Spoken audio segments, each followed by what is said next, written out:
Hello and welcome to my YouTube channel skills academy. मैं राहुल कुशवाहा एक बार फिर इस एग्ज़ाम डोज की सीरीज़ को आगे बढ़ाते हुए एक नया टॉपिक लेकर आया हूँ, कार्बोक्सिलिक एसिड, जो कि बहुत ही ज़्यादा इम्पोर्टेंट टॉपिक है। तो स्टार्ट करते हैं।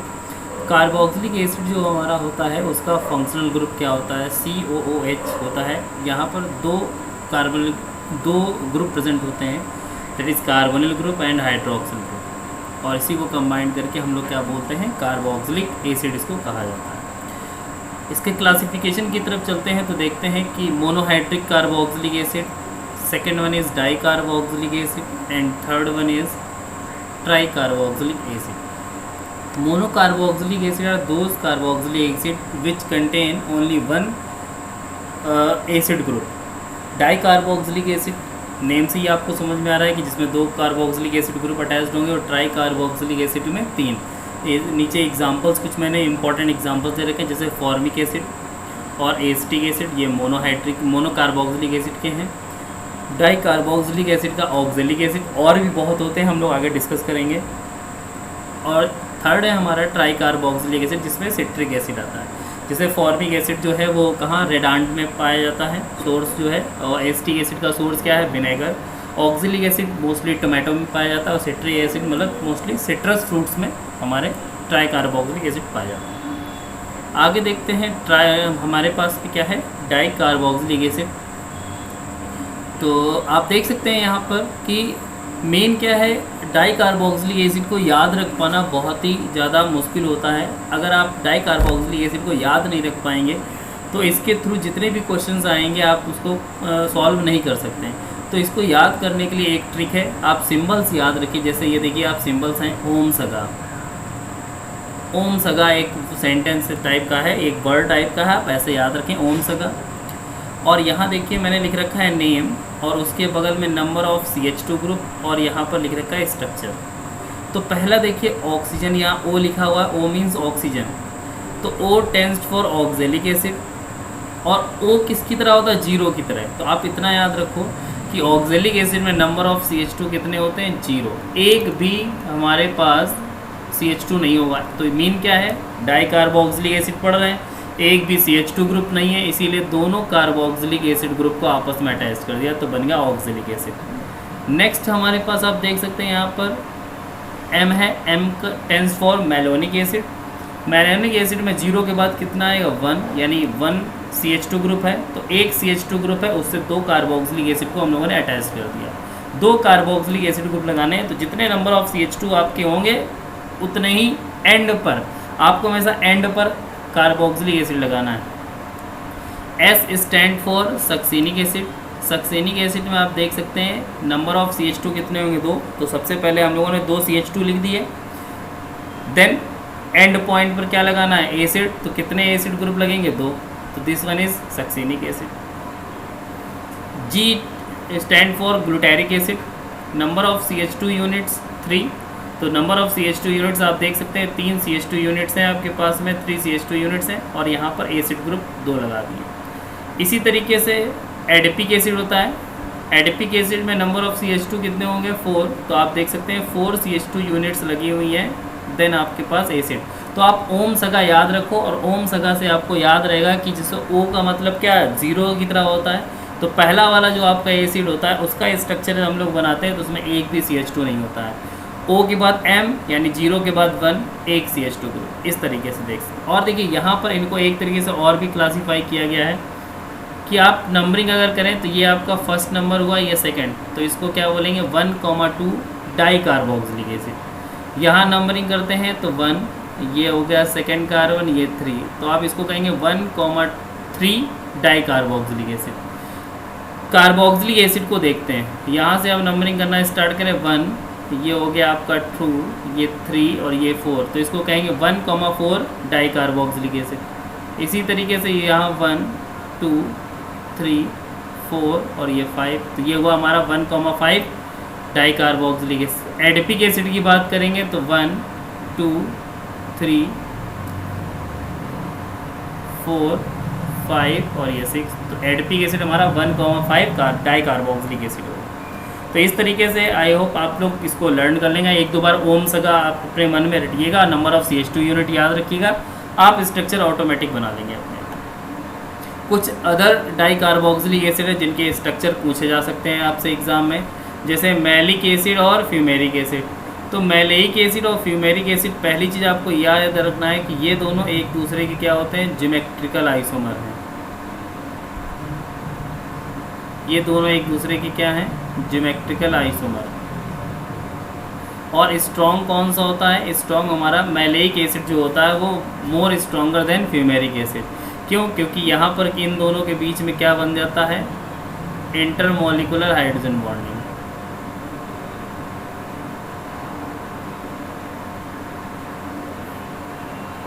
इंट्रामॉलिक्यूलर हाइड्रोजन बॉन्डिंग बनती है। इस वजह से मैलिक एसिड जो होता है वो स्ट्रॉन्ग होता है। और मैलिक एसिड कैसा होता है, सिस, और फ्यूमेरिक कैसा होता है, trans.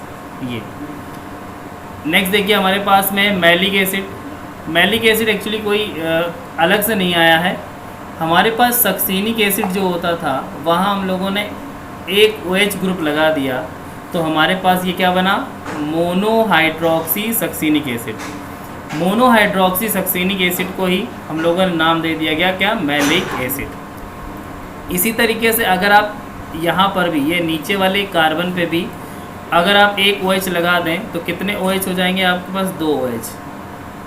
Then we call it di hydroxy succinic acid. तो डाई हाइड्रोक्सी सक्सीनिक एसिड को एक नया नाम दे दिया गया क्या, टार्टेरिक एसिड।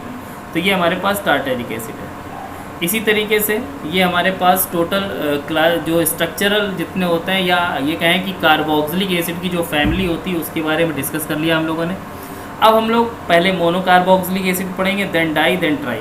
तो पहले हम लोग बात करते हैं मोनोकार्बोक्सिलिक एसिड में एसिडिक स्ट्रेंथ के बारे में। तो एसिडिक स्ट्रेंथ का जो कॉन्सेप्ट होता है, देखिए क्या लिखा हुआ है कि जो एसिडिक स्ट्रेंथ होती है वो -I इफेक्ट के डायरेक्टली प्रोपोर्शनल होती है और +I इफेक्ट के इनवर्सली प्रोपोर्शनल होती है। और एसिडिक स्ट्रेंथ जो होती है वो इलेक्ट्रोनेगेटिविटी के डायरेक्टली प्रोपोर्शनल होती है। अब बात ये आती है कि +I इफेक्ट यानी कि -I इफेक्ट और +I इफेक्ट हम लोग कैसे पहचानेंगे, कौन सा हमारा नेगेटिव इंडक्टिव इफेक्ट है, कौन सा पॉजिटिव। तो पॉजिटिव इंडक्टिव इफेक्ट जो होता है वो सारे के सारे एल्किल ग्रुप शो करते हैं। एल्किल ग्रुप जैसे आप CH3, C2H5, तो they are shows +I effect. और +I इफेक्ट जो शो करते हैं वो क्या होते हैं, इलेक्ट्रॉन डोनेटिंग ग्रुप। और जो -I इफेक्ट जो शो करते हैं वो क्या होते हैं, इलेक्ट्रॉन विड्रॉइंग ग्रुप होते हैं, यानी कि हेटेरो एटम। जैसे आपके हेलोजेंस हो गए, FCl Bri हो गए, N नाइट्रोजन ग्रुप हो गया, ऑक्सीजन ग्रुप हो गया, ये सारे क्या करते हैं, -I इफेक्ट शो करते हैं। तो हमको क्या देखना है कि जो भी -I शो करेगा उसकी एसिडिटी ज़्यादा, क्योंकि देख सकते हैं ऊपर कि डायरेक्टली प्रोपोर्शनल है -I।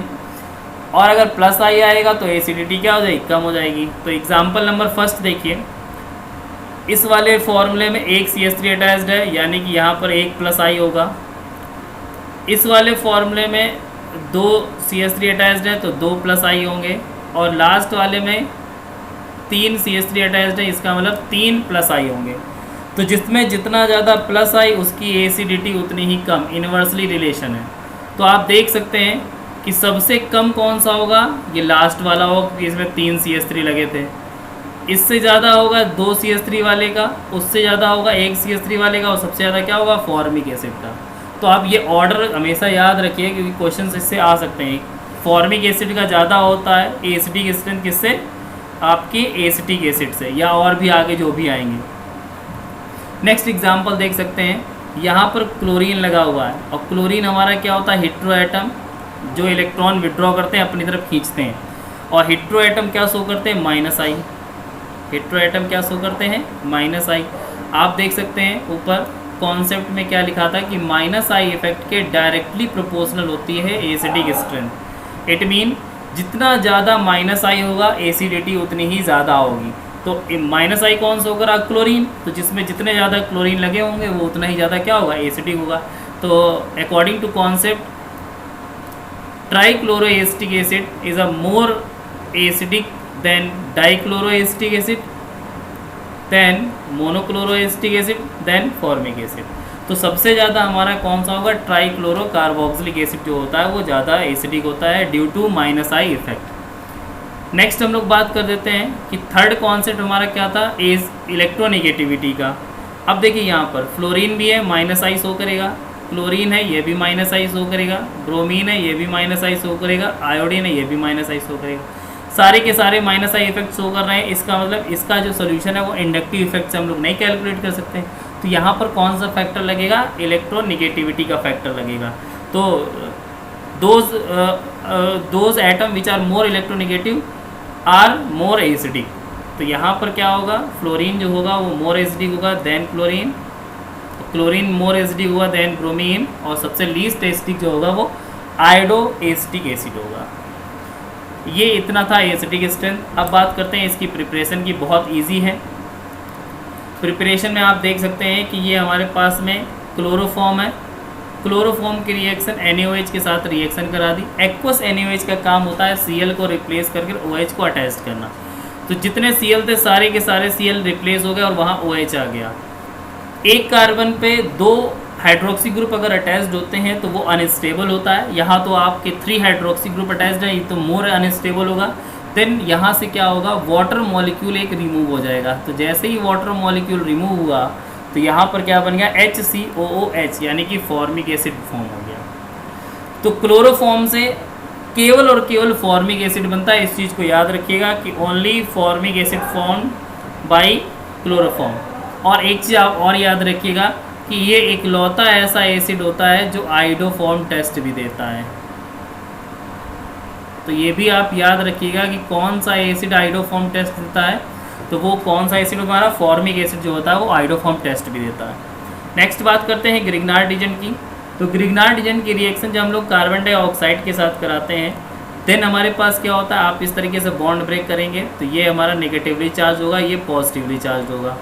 यहाँ पर जब हम लोग बात करते हैं ग्रिग्नार्ड एजेंट की तो मैग्नीशियम पॉजिटिव और ये एल्किल ग्रुप नेगेटिव। तो आप क्या देख सकते हैं कि ये CH3 जो है वो अटैच्ड होगा कार्बन के साथ में, और ये MgBr वाला जो पोर्शन है वो ऑक्सीजन के साथ अटैच्ड होगा। तो देखिए CH3 अटैच्ड हो गया कार्बन के साथ और ऑक्सीजन के साथ OMgBr। इसका हाइड्रोलिसिस करा दी गई, बीच से ऐसे आप ब्रेक कर दोगे, इसको वाटर का OH, इसको वाटर का H, तो क्या फॉर्म हो गया, एसिटिक एसिड। अब देखिए यहाँ पर कैसे, अगर इसके अलावा अगर कोई ग्रिग्नार्ड एजेंट दे दिया जाए तो आप क्या देखोगे, जितने नंबर ऑफ कार्बन होंगे उतने ही नंबर ऑफ कार्बन का हमारा एसिड बनेगा। यहाँ देखिए कितने नंबर ऑफ कार्बन है, एक कार्बन यहाँ पर और एक कार्बन कार्बन डाइऑक्साइड का, तो 2 कार्बन होगा, इसीलिए 2 कार्बन का हमारे पास एसिड बना। सपोज दैट मैंने अगर रिएक्शन कराई होती इसके साथ C3H7 MgBr के साथ और Cl2 के साथ, तो क्या प्रोडक्ट बनता है। टोटल कार्बन देखो रिएक्टेंट के पास कितने, 3 ये हो गए और एक कार्बन का होगा, टोटल 4। तो 4 कार्बन का आपको क्या बना देना है, एसिड बना देना बस। तो ये हो गई शॉर्ट ट्रिक इसके लिए ग्रिग्नार्ड एजेंट के साथ अगर हम लोग कार्बोक्सिलिक एसिड प्रिपेयर करते हैं तो। नेक्स्ट हम लोग बात करते हैं हाइड्रोलिसिस। तो हाइड्रोलिसिस किसकी ईस्टर की हाइड्रोलिसिस करा सकते हैं, एमाइड की हाइड्रोलिसिस करा सकते हैं, किसी की भी हाइड्रोलिसिस यानी कि कार्बोनिल ग्रुप जिसमें प्रेजेंट हो। जैसे मैं आप एक को एक करके दिखाता हूँ, देखो जैसे मैं एमाइड की करके दिखाता हूँ। जैसे यहाँ NH2 है, हाइड्रोलिसिस जब आप कराएंगे तो वाटर की रिएक्शन कराएंगे, यहाँ ब्रेक कर दीजिए इसको, यहाँ H और इसको OH दे दें, तो क्या होगा, एक तो एसिड ग्रुप बन गया आपका और प्लस अमोनिया यहाँ से रिमूव हो गई। इस तरीके से हम लोग देख सकते हैं। और ये वाला पॉइंट सबसे इम्पॉर्टेंट है जो कि आपको हर जगह देखने को मिलेगा आगे, कि साइनाइड का CN का जब भी हाइड्रोलिसिस कराते हैं वो कहाँ कन्वर्ट होता है, वो एसिड में कन्वर्ट हो जाता है। ठीक है, चलिए आगे देखते हैं। इसी तरीके से फिजिकल प्रॉपर्टी, इसकी एक ही फिजिकल प्रॉपर्टी होती है जो सबसे ज़्यादा इंपॉर्टेंट होती है, क्या वो कौन सी होती है, डाइमर फॉर्मेशन। डाइमर फॉर्मेशन की वजह से इसका मेल्टिंग पॉइंट हाई हो जाता है, इसका सॉल्युबिलिटी हाई हो जाती है, इसका बॉइलिंग पॉइंट भी हाई हो जाता है। क्यों, डाइमर का कैसे फॉर्म करता है, डाइमर फॉर्मेशन के लिए इसका मेन रीजन क्या होता है, इंटरमोलिकुलर हाइड्रोजन बॉन्डिंग। ये 2 acid group, 2 carboxylic acid group आपस में मिक्स होकर क्या बना लेते हैं, डाइमर बनाते हैं। और वो डाइमर कैसे बनता है, हाइड्रोजन बॉन्डिंग के थ्रू बनता है। और इवन इनका जो बॉइलिंग पॉइंट और मेल्टिंग पॉइंट होता है इतना ज़्यादा होता है, अल्कोहल से भी ज़्यादा होता है इनका। ठीक है, तो इसको याद रखिएगा कि अल्कोहल से भी ज़्यादा मेल्टिंग और बॉइलिंग पॉइंट होता है किसका, कार्बोक्सिलिक एसिड का। केमिकल प्रॉपर्टी की तरफ बढ़ते हैं तो एस्ट्रिफिकेशन, अल्कोहल और कार्बोक्सिलिक एसिड की रिएक्शन कराते हैं और ईस्टर और वाटर बनता है। ये रिएक्शन कैसी होती है, रिवर्सिबल होती है। तो नाम से ही आपको याद हो जाएगा कि ईस्टरिफिकेशन मतलब ईस्टर प्रोडक्ट बनेगा। नेक्स्ट बात करते हैं डिहाइड्रेशन।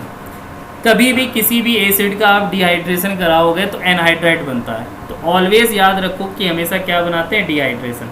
तो डिहाइड्रेशन का मतलब क्या होगा, वहाँ से वाटर रिमूव होगा P2O5 की प्रेजेंस में। जैसे ही वाटर रिमूव हुआ, ये दोनों एसिड आपस में मिल गए और इस जो बना उसको क्या नाम दिया गया, एनहाइड्राइड। अब जो एनहाइड्राइड का नाम आता है वो किस बेस पे होता है, वो इस बेस पे होता है कि जो एसिड आप यूज़ करोगे, जो भी एसिड आप यूज़ करोगे उसी एसिड के नाम पर उसका एनहाइड्राइड बनता है। जैसे एसिटिक एसिड के 2 मॉलिक्यूल लिए थे तो एनहाइड्राइड जो बना वो एसिटिक एनहाइड्राइड बना।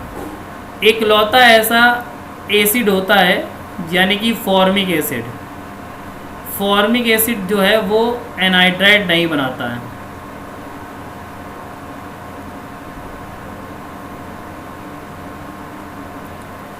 तो ये आप याद रखिएगा कि कौन सा एसिड एनहाइड्राइड नहीं बनाता है, वो फॉर्मिक एसिड होता है जो एनहाइड्राइड नहीं बनाता है। नेक्स्ट बात करते हैं डी कार्बोक्सिलेशन की। डी कार्बोक्सिलेशन के थ्रू हम लोग क्या बनाते हैं, एल्केन। बहुत पहले से ही आप ये रिएक्शन पढ़ते चले आए हैं, 11th 12th में, इवन 10th में पढ़ाई जाती है। तो सॉल्ट ऑफ फैटी एसिड और इसकी रिएक्शन सोडा लाइम के साथ कराते हैं तो एल्केन प्लस मेटल कार्बोनेट बन जाता है। सॉल्ट ऑफ फैटी एसिड से आपको कोई चीज़ याद आई, सॉल्ट ऑफ फैटी एसिड हम लोग सेपोनिफिकेशन में भी यूज़ करते हैं। सॉल्ट ऑफ फैटी एसिड जो होता है उसी को ही हम लोग क्या बोलते हैं, सोप कह देते हैं वहाँ। लेकिन हम लोग क्या बात करते हैं, ऑयल की रिएक्शन। सेपोनिफिकेशन क्या होता है, ऑयल की रिएक्शन किससे के साथ कराते हैं, बेस के साथ। और ऑयल होते क्या है, ईस्टर ऑफ फैटी एसिड।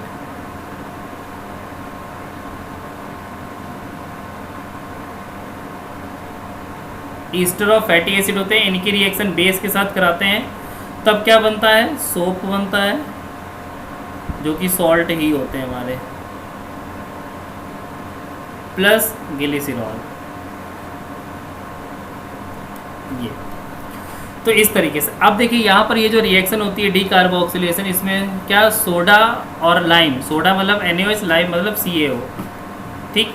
तो यहाँ पर क्या होता है, जितने आपके कार्बन होंगे उससे एक कम कार्बन का एल्केन बनेगा। तो टोटल आप रिएक्टेंट में कार्बन देखो कितने हैं, 1 और ये 2, 2 कार्बन है। तो जो भी एल्केन बनेगा हमेशा एक कम कार्बन का बनता है। तो 2 का से 1 कम हुआ यानी कि 1 कार्बन, तो मीथेन बन गया। ये आपके लिए क्वेश्चन है, आप लोग कमेंट सेक्शन में मेरे को बताइएगा कि यहाँ पर ये जो प्रोडक्ट है, ये प्रोडक्ट का नेम क्या होगा। सोडियम प्रोपियोनेट के साथ रिएक्शन कराएंगे तो प्रोडक्ट क्या बनेगा।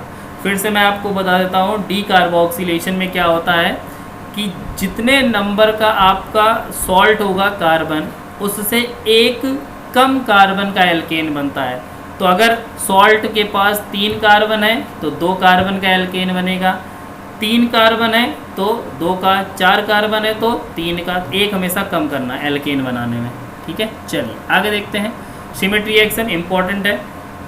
कार्बोक्सिलिक एसिड की रिएक्शन जब हाइड्रोजोइक एसिड यानी N3H के साथ कराते हैं तो प्राइमरी एमीन बनता है। तो ये इंपॉर्टेंट है, इसको आप याद रखिएगा कि कार्बोक्सिलिक एसिड की रिएक्शन जब H2SO4 के साथ कराते हैं हाइड्रोजन के साथ, तब प्राइमरी एमीन बनता है। और हाँ, कंडीशन ये होती है कि जितने कार्बन का आपका एमीन होगा, मान लिया N कार्बन का आपका एसिड है, तो ये जो एमीन बनेगा वो N-1 कार्बन का बनेगा, यानी 1 कार्बन कम का एमीन बनता है, क्योंकि 1 कार्बन आपका कहाँ, CO2 बनकर निकल जाएगा। तो this is all about mono carboxylic acid. Now हम लोग अब मूव करते हैं डाई कार्बोक्सिलिक एसिड पर। प्रिपरेशन सबकी बहुत ईजी है, जैसा हम लोग पढ़ते चले जाते वही है। पहले देखो प्रिपरेशन क्या लिखी है, ग्लाइकॉल से, तो ग्लाइकॉल का ऑक्सीडेशन कराया, एल्कोहल के ऑक्सीडेशन से एल्डिहाइड बनता है तो ग्लाइऑक्सल बना। ग्लाइऑक्सल का फर्दर ऑक्सीडेशन करा दिया तो एल्डिहाइड के ऑक्सीडेशन से एसिड बनता है तो ऑक्जेलिक एसिड फॉर्म हो गया, सिंपल सा था। नेक्स्ट बात करते हैं साइनो ग्रुप से। तो मैंने अभी बताया था, जहाँ पर भी साइनाइड आ जाए और उसकी हाइड्रोलिसिस कराओगे तो वो एसिड में कन्वर्ट हो जाता है। तो ये किस में बदल गया, ऊपर दोनों साइनाइड जो है वो एसिड में कन्वर्ट हो गए, सक्सीनिक एसिड बन गया। ये साइनो एसिड है, फिर से हाइड्रोलिसिस कराया तो ये CN बदल जाएगा एसिड में, देखिए बदल गया, और एक एसिड पहले से था तो इसका नाम क्या है, मेलोनिक एसिड। कितने CH2 लगे, 1, तो ओम सगा, याद रखो म स गा, ऐसे। O का मतलब 0 CH2, M आया, M का मतलब कितने CH2, 1 CH2, तो यहाँ 1 CH2 है, इसका नाम मेलोनिक एसिड है। इसीलिए ऊपर वाले में देखो, इस वाले में यहाँ पर एक भी CH2 नहीं है ना, तो इसका मतलब ये O वाला है ऑक्जेलिक। इस वाले में देखो कितने CH2 है, 2, तो 2 का मतलब क्या होगा, ओम सगा लिखोगे, S पे आया 2, 2 का मतलब सक्सीनिक एसिड, ऐसे। नेक्स्ट हमारे पास प्रिपरेशन क्या होती है, फ्रॉम मेलोनिक ईस्टर। तो मेलोनिक ईस्टर नाम से ही समझ आ रहा, मेलोनिक ईस्टर है तो प्रोडक्ट भी क्या बनेगा, मेलोनिक एसिड बनेगा। आगे जो ये हमारा पॉइंट है, ये सबसे ज़्यादा इंपॉर्टेंट पॉइंट है, क्योंकि यहाँ से क्वेश्चन कई बन सकते हैं हमारे पास। तो मैंने स्टार्टिंग में बताया था, देखो जो हमारे पास ओम सगा होता है, ऐसे देखो, और होता है एक पी भी है, पामेलिक एसिड। तो मैं तीनों का पेयर बना देता हूँ। ये जो ओम वाला वर्ड होता है, ये कौन से एसिड होते हैं, ये 1,2 कौन सा होता है, ऑक्जेलेट। और मेलोनिक कौन सा एसिड होता है, 1,3। सगा वाले का मतलब Sg का मतलब ये होगा 1,4, कौन सा होता है 1,4, सक्सीनिक। और ये कौन सा होगा, 1,5 होता है। एडिपिक कौन सा होता है, 1,6। और पामेलिक कौन सा होता है, 1,7। मैंने इस वजह से पेयर इनके बना के दिखाए, क्योंकि हम लोग जब हीटिंग इफेक्ट करते हैं तो ये दोनों दो के पेयर में चलता है। तो पहली हेडिंग आप देख सकते हो, जैसे मान लो फर्स्ट हेडिंग आप देखो क्या लिखी हुई है, 1,2 और 1,3 डाई कार्बोक्सिलिक एसिड, यानी कि ऑक्जेलिक और मेलोनिक। इनको जब आप हीट करोगे तो क्या बनेगा, मोनो कार्बोक्सिलिक एसिड बनेगा और कार्बन डाइऑक्साइड निकल जाएगी। तो देखो मैंने एक एग्जांपल ले लिया कार्बोक्सिलिक एसिड का, आप लोग मेलोनिक एसिड का खुद करके देखिएगा। तो यहाँ पर आप देखेंगे हीट करने पर CO2 निकल रही, तो आप कहीं से भी CO2 निकाल दो। यहाँ से आप CO2 निकाल दोगे, क्या बचा देखिए, H बचा, ऊपर COOH, फॉर्मिक एसिड हमारा बन गया। इसी तरीके से जब आप मेलोनिक एसिड के साथ करेंगे तो एसिटिक एसिड बनता है। नेक्स्ट हम देख सकते हैं 1,4 और 1,5, यानी कि ये Sg वाला पेयर। Sg वाले पेयर में आप देखेंगे तो 1, आपको दिखेगा 4 और 1,5, यानी कि सक्सेनिक और ग्लूटेरिक एसिड। तो यहाँ पर मैंने सक्सेनिक एसिड का करके दिखाया, ग्लूटेरिक का आप अपने आप कीजिएगा। तो 1,4 और 1,5 को जब हम लोग हीट करते हैं तो वाटर निकल जाता है, बनता है एनहाइड्राइड। तो देखिए सक्सेनिक एसिड लिया था, यहाँ से वाटर रिमूव हो गया। जैसे ही वाटर रिमूव हुआ हमारे पास बन गया एनहाइड्राइड, और सक्सेनिक एसिड से बना है इसीलिए नाम पड़ेगा सक्सेनिक एनहाइड्राइड। इस तरीके से ग्लूटेरिक अपने आप कीजिएगा, बनेगा क्या, ग्लूटेरिक एनहाइड्राइड। नेक्स्ट है जो लास्ट हमारा है, जो AP ग्रुप था लास्ट वाला, 1,6 और 1,7 वाला। तो यहाँ से जब हम लोग इसको हीट करेंगे तो क्या बनता है, साइक्लिक कीटोन बनता है, और कार्बन डाई और वाटर दोनों रिमूव होंगे। पहला वाला क्या था, 1,2 1,3, जिससे कार्बन डाइऑक्साइड निकली थी और एसिड बना था। दूसरा क्या था, 1,4 1,5, जिसको हीट किया था तो एनहाइड्राइड बना था, वाटर निकला था। तीसरा जो है 1,6 और 1,7, इसमें क्या, साइक्लिक कीटोन बनेंगे और कार्बन डाइऑक्साइड वाटर दोनों निकलेगा। तो एक काम करते हैं, यहाँ से देखो H2O निकल गया, और यहाँ से देखिए ये वाली जो CO2 थी ये भी निकल गई। तो ये दोनों ही रिमूव हो गए, तो बचा क्या, केवल और केवल C डबल बॉन्ड O बचा। तो C डबल बॉन्ड को यहाँ लिख दिया तो साइक्लिक कीटोन हो गया ये, और यहाँ से CO2 और वाटर रिमूव हो गए, दोनों के दोनों। तो this is a heating effect. ये बहुत ज़्यादा इंपॉर्टेंट है कि किससे क्या बनता। तो एक दो बार आप देखोगे तो अपने आप क्लियर हो जाएगा। आप वैसे ही पेयर बना के रखो कि O के साथ पेयर किसका होता है, M का, तो ओम में क्या निकलेगा, CO2 निकलेगी। फिर हमारे पास Sg आता है, Sg में क्या निकलता है, वाटर। फिर AP आता है, AP में क्या निकलेगा, कार्बन डाइऑक्साइड और वाटर दोनों। नेक्स्ट बात करते हैं रिएक्शन विथ अमोनिया। अमोनिया जब रिएक्ट करती है तो सीधे सीधे ऐड हो जाती है। तो NH3 था और ये H मिलकर NH4 बन गए। फिर जब इसको हीट किया तो यहाँ से देखो एक H2 और यहाँ से एक वाटर, ये H2O निकल गया। तो यहाँ से एक ऑक्सीजन निकल गया और यहाँ से 2 हाइड्रोजन निकल गए। तो बचा क्या, यहाँ NH2 बचा, इसीलिए इसका नाम पड़ा सक्सीनामाइड। इस तरीके से। तो this is all about die carboxylic acid. अब हम लोग कुछ अलग से डाई कार्बोक्सिलिक एसिड पढ़ेंगे जो इम्पॉर्टेंट है। देखिए पहले कौन सा एसिड है, मैलिक एसिड। मैलिक एसिड का जो सोर्स होता है वो क्या होता है, अनराइप एप्पल। जो ग्रीन एप्पल होते हैं, जो पके नहीं होते हैं, उनमें इनका सोर्स मिलता है। तो इसको बनाते किससे, मैलेइक एसिड से बनाते हैं। तो आप देखो मैलेइक एसिड की अगर आप हाइड्रोलिसिस करा दो, वाटर की रिएक्शन करा दो, तो बॉन्ड टूटेगा ऐसे करके कुछ भी। तो एक तरफ आप OH ऐड कर दोगे, एक तरफ आप H, तो नीचे H दोगे तो ये CH2 हो जाएगा और ऊपर OH, तो बन गया मैलिक एसिड। और अगर इसका डिहाइड्रेशन करा दो तो डिहाइड्रेशन का मतलब क्या, नीचे से फिर से H उठाओ, ऊपर से OH, दोनों निकल जाएंगे, फिर से बन जाएगा मैलिक। तो मैलिक एसिड के हाइड्रोलिसिस से मैलिक और मैलिक के डिहाइड्रेशन से मैलिक, तो ये दोनों प्रोसेस हैं।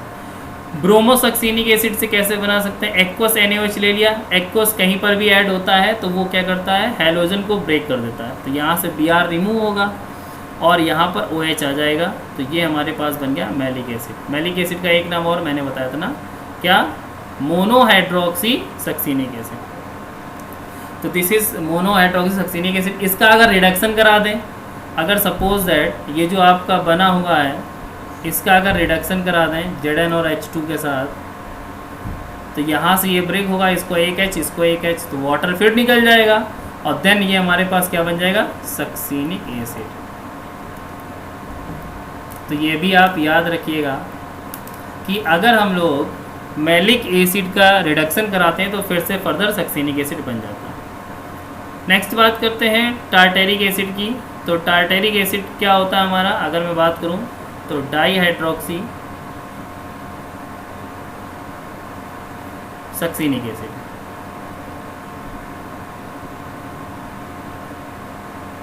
ये होता है हमारा डाई हाइड्रोक्सी सक्सिनिक एसिड। और ये देखिए इसका स्ट्रक्चर बनाया गया। अगर मैं इसको लिखूं तो ऐसे लिख सकता हूं, देखो फॉर्मूला लिख रहा हूं मैं इसका।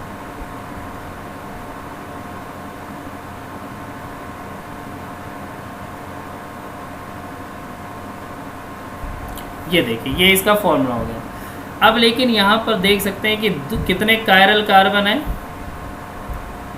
2 कायरल कार्बन है।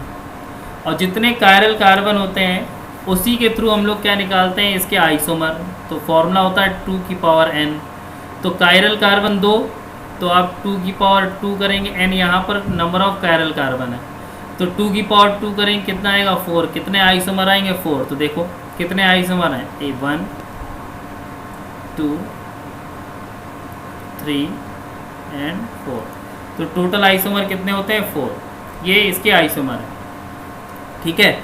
यहाँ पर अगर मैं देखूँ कि जहाँ पर अगर 20 से आप इसको कट करोगे, मिड से अगर कट किया, जैसा आपको ऊपर दिख रहा है वैसे ही नीचे दिख रहा है। प्लेन था, आपने कट कर दिया, जैसा ऊपर वैसा नीचे। तो ऐसे एक कंपाउंड्स को नाम दिया जाता है मीजो कंपाउंड। और मीजो कंपाउंड जो होते हैं उनमें वो ऑप्टिकली इनएक्टिव होते हैं, और ये हमारे पास में क्या है, ऑप्टिकली एक्टिव। ये 3 और 4 जो है वो ऑप्टिकली एक्टिव है, और 1 और 2 जो है ऑप्टिकली इनएक्टिव।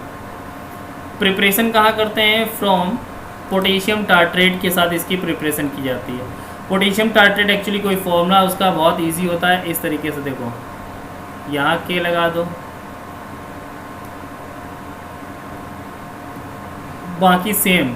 तो करना क्या है, कुछ नहीं करना है, बस इस वाले के को हटाकर H लगा देना बस। फ्रॉम ग्लाइऑक्सल, तो ग्लाइऑक्सल से भी बना सकते हैं। तो आपसे रिएक्शन पूछी नहीं जाएगी, इतना याद रखना कि जो टार्टेरिक एसिड होता है उसकी प्रिपरेशन 2 चीज़ों से होती है, ग्लाइऑक्सल से और टार्टेरिक एसिड से, सोडियम पोटेशियम टार्ट्रेट से। इसका एक्शन ऑफ हीट करते हैं तो आप नंबर ऑफ कार्बन काउंट कर लो, 1,5 और 1,6 में आता है, तो क्या निकलेगा, वाटर। तो यहाँ से वाटर निकला, और हमको पता था जब वाटर निकलता है तो क्या बनता है, एनहाइड्रेट बनता है, तो बन गया एनहाइड्रेट। तो इसका क्या बना, टार्टेरिक एनहाइड्रेट। तो ये हमारे पास, और इसका ये कहाँ पाया था, जो टर्मेरिन इमलियों में पाया था, इमली में होता है टार्टेरिक एसिड। नेक्स्ट बात करते हैं सिट्रिक एसिड। सिट्रिक एसिड क्या होता है हमारा, ट्राई कार्बोक्सिलिक एसिड होता है। फॉर्मूला आपके पास रखा हुआ है कि ये हमारे पास में, और ये हमारे पास क्या होता है, सिट्रिक एसिड। और ये हो बेसिकली पाया कहाँ जाता है, सिट्रस फ्रूट्स में, जैसे नींबू हो गया, और सबसे ज़्यादा आंवले में होता है। प्रिपरेशन कहाँ से करते हैं, फ्रॉम ग्लिसरॉल, ग्लिसरॉल से इसको फॉर्म करते हैं। सॉरी एक मिनट, मैंने यहाँ कुछ गलत कर दिया है। ये जो होगा यहाँ पर ग्लाइऑक्सल लिखा हुआ है, गलत हो गया यहाँ पर, मैंने ग्लिसरॉल का फॉर्मूला लिख दिया था। ग्लाइऑक्सल क्या होता है, CHO एंड CHO, इससे बना फॉर्म करते हैं। सिट्रिक यहाँ पर ये ग्लिसरॉल है, यहाँ पर वो फॉर्मूला लिखा जाएगा।